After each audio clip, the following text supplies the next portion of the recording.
Alright folks, Dirty Money Metal Detecting and Colonel Klink Magnet Hunters. Right here tonight we have another treasure that was bestowed upon us. We have a vintage hay hook. Okay, this is used, you usually have two of them for grabbing a bale of hay and throwing it up on a wagon or whatever that the farmers would haul their hay bales on. So, and you notice the design of this thing here, okay? It's flat here on this side, so it's for easy penetration with a sharp point, okay? Not too much of a hook so that you can release it easy. If it was too much of an aggressive hook, it'd be hard for you to let go of a bale when you needed to, so it's more of a 90-degree hook. Now you also look up here on the handle, okay? Notice how this is flattened out right here, okay? That's so it fits right in between the fingers without causing any undue friction, which would give you blisters in between your fingers. If you had to grab it like that, I mean, that's going to wear a blister here and here, but that nice, smooth, flat spot fits the hand perfectly. Now you also notice, look at the diameter of the handle. It's not completely round either, right? So what this affords you, it gives you leverage on the hook to be able to pull out.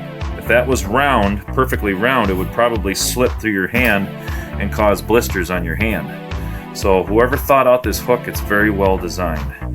Back in the day, this was probably state-of-the-art back then. But you look at that, it just fits the inside radius of your hand. You look at that shape in my hand, okay, that's oval. Look at that, that fits right in there. It feels so comfortable, especially with this and this in the hand there. So, we are going to get after it. Stay tuned, stay with us, follow every step of the way. What's coming up next is we are going to give you a list of tools to complete this job. We are going to restore this thing down to the bare metal and bring it to its former glory. See you on the next step. Alright, the first step is going to be flat disc with the angle grinder. This is going to take off all this rust and corrosion that's on this bad boy. Hopefully we'll get it down to this, or we're going to do the best we can. I'm pretty sure it'll be easy to get it down to this here. So it's going to be mounted in the bench vise. Again, we're going to use our padding to clamp that in. So the first thing we're going to work on is the shaft, you know, and we're going to flap this at. So we want to get that good and secure in our bench vise. Okay, crank that down. Get in a position where it's easily accessible. Now this vise is a 3.5-inch vise. It also has a swivel, so I can get this out and away from my bench, which is going to give me a better angle on it. Let's see here. Yeah, right about there will do. All right. Crank that down and lock that. Make sure whatever you're securing it in, everything's good and secure and tight, okay? So this doesn't get away from you. We are using power tools. All right. We're going to grind this shaft down. Get her nice and polished up with the flat disc. All right, folks. Look down here. All right. I just wanted to make this note of caution. Whenever you're dealing where a nice wood handle meets metal, okay, we don't want to work with a power tool and try to get too close to that, okay? We're going to get right up to it, about to right there. Let me see if I got a pointer here. We're going to get up to right about here, and the rest we're going to get in there and do it with the hand sandpaper, so I don't run the risk of gouging that wooden handle with a power tool and leaving a great big gash in such a nice old antique wood handle, okay? So, note of caution.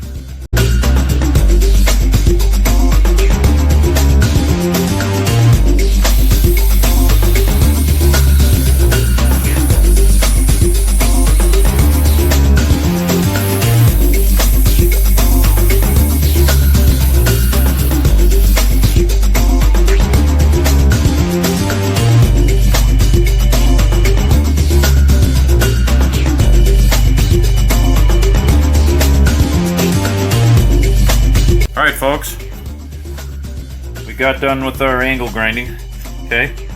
Got as much as I want to take off on there with the angle grinder. The rest we're going to bring down with files and the different grits of sandpaper. So if you look here close on the hook here, you're going to see a bunch of like scratches and dents and stuff. I know this is a tool, but hey, any job worth doing is worth doing right. So I'm gonna take those tooling marks out of there without taking too much of the material off. We're gonna get it as smooth as we possibly can. I'm gonna make sure I file this backside and get it nice and flat and even, and then take off anything else I need on the shaft here. So we're gonna get to filing this bad boy, and we will see you on the next step. So we'll just start in on it right here like this here. And again, with a file, with a mill file, what you're gonna do is you're gonna lift, touch, and push. Lift, touch, and push, because this cuts on the push stroke. If you don't, and you're going back and forth, you're gonna dull your file. Okay? It's not meant for that. Your cutting teeth are facing that way on a mill file, which is away from you, so it's always a push stroke.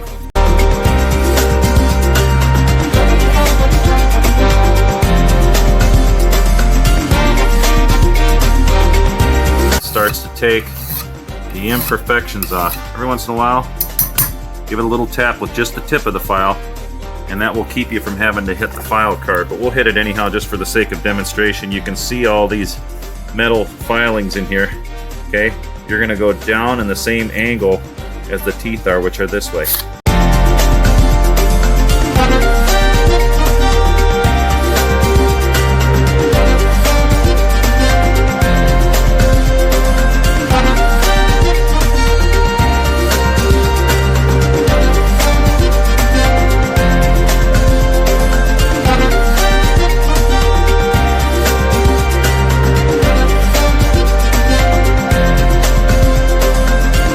Feel it. Starts to get that gritty feeling. Stop. Okay? Alright. See you when we come back after we get all the filing done. My son, who's the cameraman there, Mr. Drew Man, he asked me a good question when I was in the middle of filing, and he says, down here, look, he says, how come you're going across instead of not filing like this with the length of the file? And I said, well, it's called cross filing. And the reason why I say that is if you look really close on the file, the teeth aren't, you know, perpendicular to the spline, right? They're at an angle. So actually your blade on the teeth is going like this, at an angle, and acting like a shave, okay? So I can literally, turn the file crossways, and with light strokes, still be filing as I'm going down here. Another safety thing came up I said too is also keep your hands on the left and right when you're doing something pointed like this, because if you do slip, you don't want to impale the bottom of your hand or something like that, incur a nasty injury. So keep your hands on the left and right of it there. Safety first, but this is cross filing. So again, I'm lifting and then pushing, okay? It's a push cut still, okay? We don't go down here and go back and forth. Okay? And we're mindful to watch our tooling marks. Okay, flip it over because we're getting loaded up a little bit. Clean off some of the excess so it doesn't unnecessarily load your file. But when we get near the tip, this is where we want to slow down. Nice and gentle. Okay, so we don't ramrod the file into that nice sharp tip that we're creating. Okay. Here you can even come in a little bit like this here. Again, nice light stroke so you don't overgo and then stab your hand. Okay? But keep it away from that tip so you don't create more work for yourself. And later we'll hit it with a stone if we want to get real anal about it. So, anyhow, that's a good little tidbit there. Now that we're all done filing with this thing, we're going to go over to the hand sandpaper. Okay? This is where the finishing touches come on, at least for the metal shaft. After that is the wooden handle. You come down here and look. Okay, we're going to restore this wooden handle, but also there's a little bit of slop in this thing. As you can see, it moves back and forth. All right, and this is a basically a compression fit on here. There's a little washer, and then they compress the metal on the end there. So we got a way of tightening that up with a ball peen hammer, and we're going to basically put this in the shaft and hit down on that. We might even use a little bar or something like that to get that to mushroom out a little bit more and tighten up this head. We're going to do it in little steps though, because we don't want to risk splitting this handle. It does have some natural cracking in here, We don't want to tighten it up so much that we end up splitting the original handle. So we're going to start sandpapering. We're first going to start off with, where is it? This grit sandpaper, which I think is a good place to start. I don't need to go with 80 grit because I already went over it with 80 grit with the flat disc and the files. So we're going to start right in on it with 150 grit. And this is auto body sandpaper, so it's meant for sand and metal. You can actually use water on this too to help carry away the debris and particles as you're sanding, okay? So we're going to do a lot of this kind of sanding on here and getting up close to the handle. I'm actually going to wrap this handle with a little bit of painter's tape, okay? Especially where it comes in, look underneath here, where it dives into the handle, and I'm going to wrap it here and then crosswise. So any of the sanding that I do, if I do inadvertently hit the handle on accident going across the grain, I don't leave a nasty, ugly gash that takes a lot to get rid of and I end up taking off of the handle. So always protect the pieces that you're not working on, especially on soft materials like wood, okay? All right, we'll see you when we get back after sanding the shit.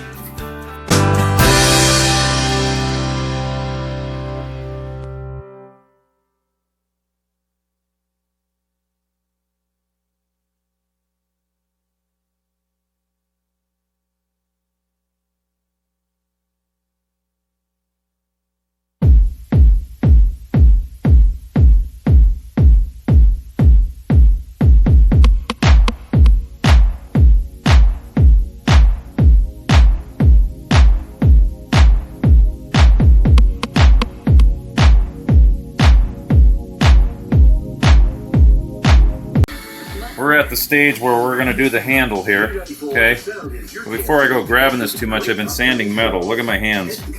All this gray stuff on here. Just a second. Sorry about that. All this gray stuff that's on my hands, okay?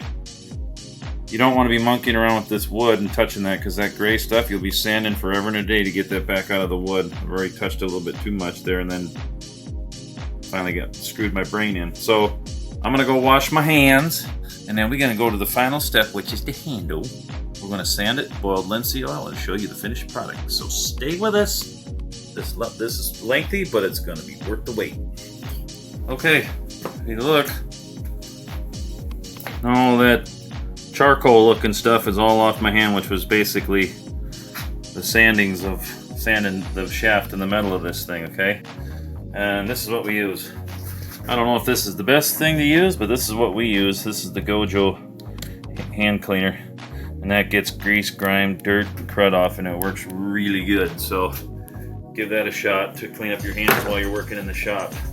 All right, so now we're gonna do this handle, which includes tightening the rivet carefully, not over tightening it, because we already have some hairline age cracks in there. I don't think it's gonna hurt it as long as we take our time. But you can see where I had touched the handle where the tape wasn't touching there. So now it's kind of a darker color than the original wood, so we got to sand past that. Okay, so we're gonna grab sandpaper and I'm going to tape off the shaft down here so I don't sand over all my hard polishing work that I just did. Okay, and we're gonna work just on the wood, and we're gonna bring that original finish back to life. Stay tuned until we get to the next step, which is tightening the rivet, then boiled linseed oil on the handle, and we're done. All right, here we go. A little bit of boiled linseed oil on paper towel. Come on over here and watch how the magic happens here. Watch this wood. You see what it looks like? Watch this.